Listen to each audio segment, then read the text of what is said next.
Hi, this is Nicholas Yock, a registered migration and education agent from Pathway to Oz. Today, I'm going to discuss how to apply for an Australian working holiday visa. Now, look guys, this is a visa which we don't usually discuss, but we've had a lot of requests for it, so we're going to explain it. Now, honestly, the application process for these visas is very simple compared to most other visas. It's actually probably comparable to a visitor visa. This video is brief and a general guide to assist you to be able to apply for your own working holiday visa. Now please note, the information provided is general in nature. I would recommend contacting immigration or a migration agent if you want to discuss your specific circumstances. We also do have a page on this which has a lot more in-depth information on this visa, so check it out. Alright, so how to apply? Look, as long as you have an eligible passport and you meet the requirements for the visa, so for most countries, the application process is quite simple.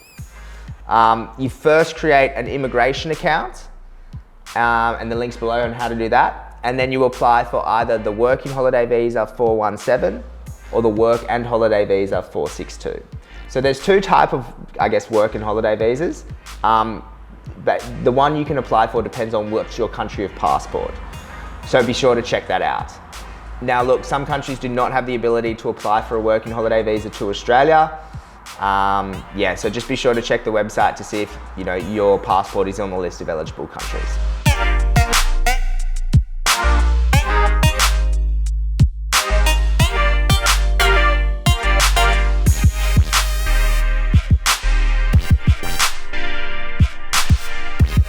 Alright, so look guys, you've checked the list, your country's on it, you meet the requirements.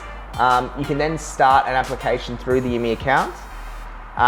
So please note, when you do start the application, you can start it, complete it, and return back to it later. You can save it, you don't need to draft it and lodge it all in the one sitting.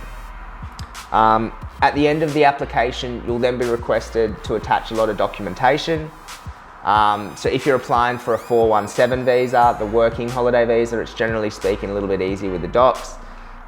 You must provide a copy of your passport. You should also provide a bank statement or bank letter showing that you've got sufficient funds to support yourself. And look, if you have any criminal convictions, it's probably a good idea to provide a copy of a police certificate from your country. So if you're applying for a work and holiday visa, subclass 462, you may be required to provide, those documents and then some additional documents such as evidence of English, education, or a letter of support from your government.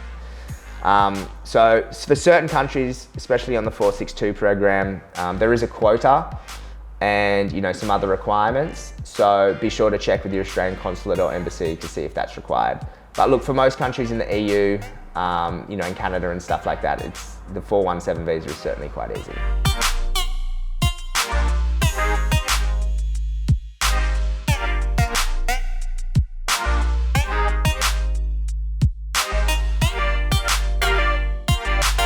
So what happens after you've gone through, you've completed the application, you've lodged it, you've paid for it, then what?